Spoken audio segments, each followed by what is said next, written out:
Hello and welcome to Smart Money. Well, as markets navigate an increasingly uncertain landscape, many investors are questioning whether they can find resilience without sacrificing long-term growth.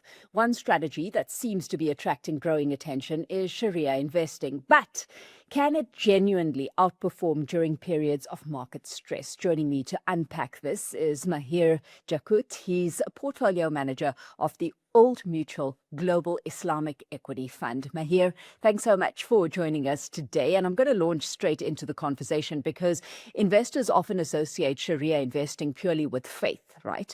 From an investment perspective, what fundamentally differentiates it from a conventional global equity strategy? Yeah, that's a very good question to start with. I think it's a framework rather than based on scores. And let me unpack that a little bit.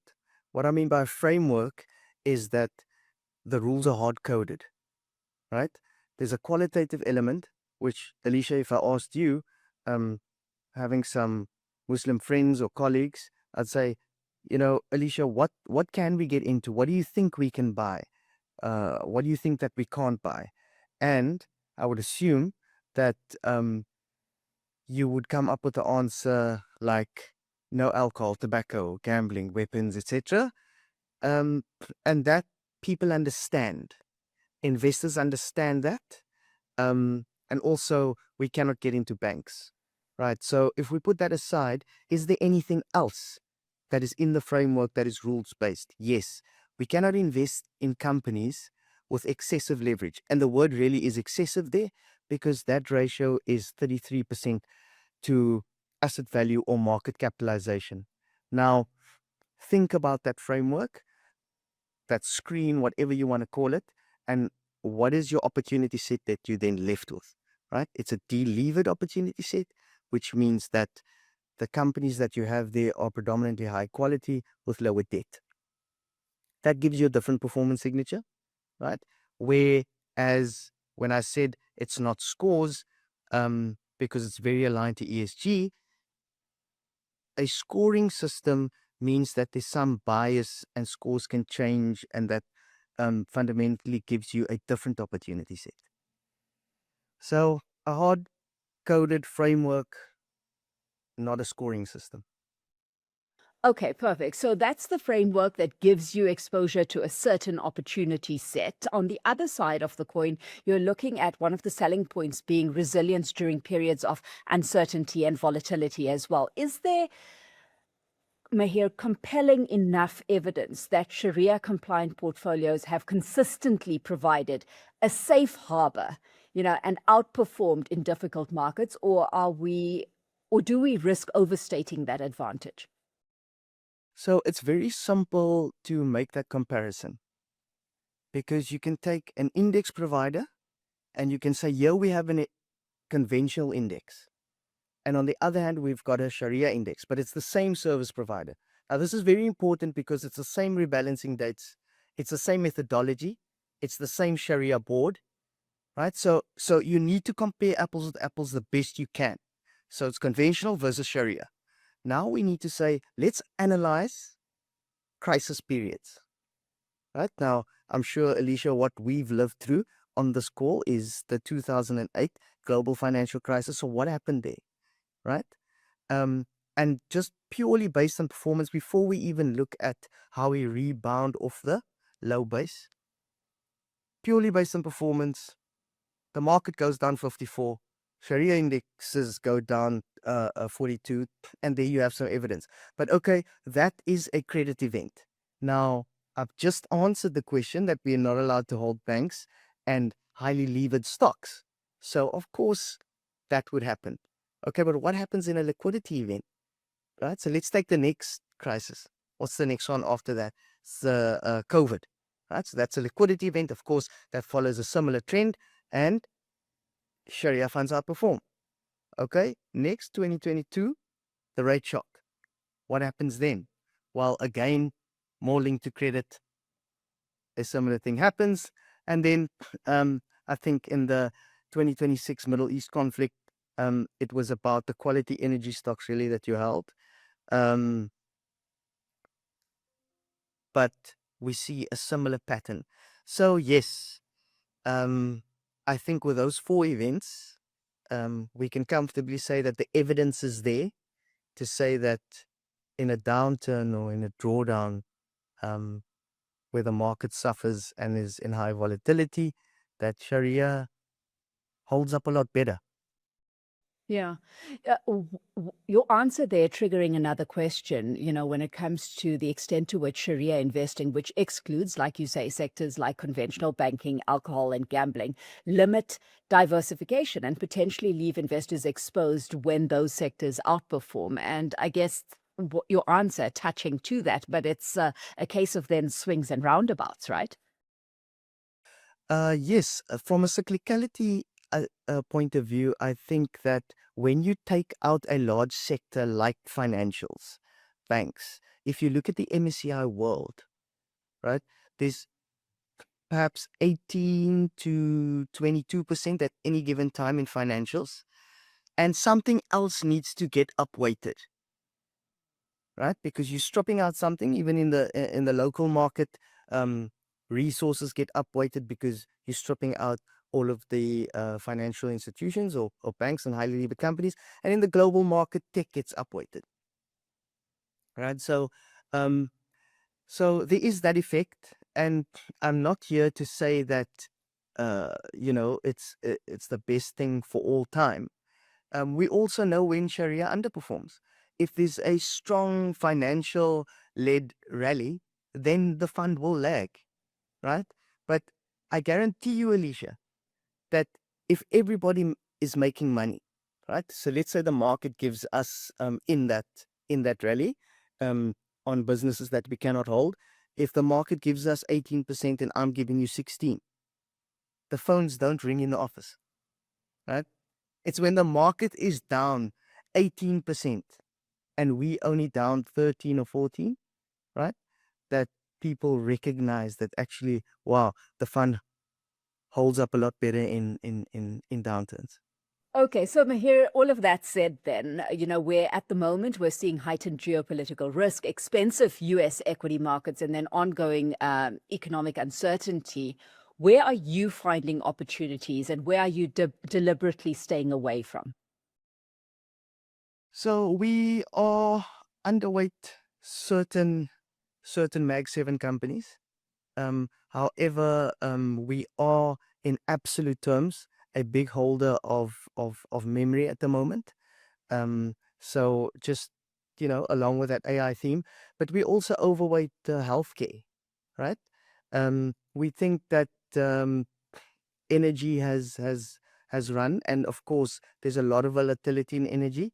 So we are slightly underweight there, but the AI theme in our funds currently come through strongly.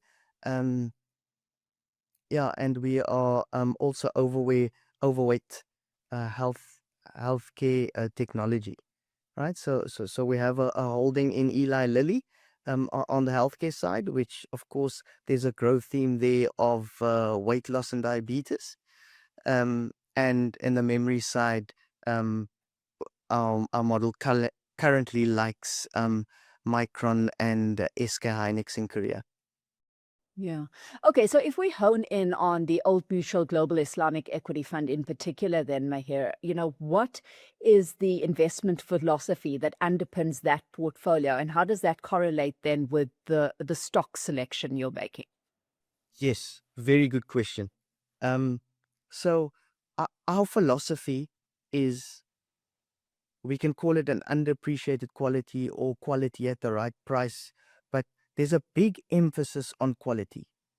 Now, naturally, a Sharia fund would have high quality because of what I explained at the beginning about the delevered universe, right?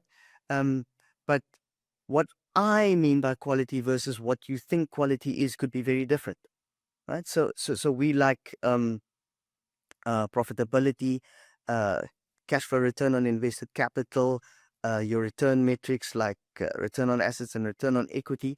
But not to get into too much of the jargon, um, quality really makes up, in our analysis, about 40 to 45% of our score, right?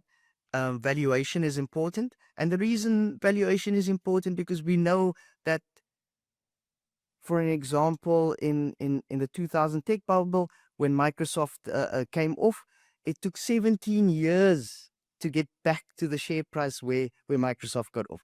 So price is important, and in terms of what you pay for a company, um, is valid, right?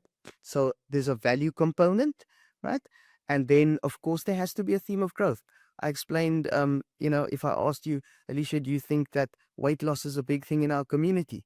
Do you think weight loss is a big thing in the world?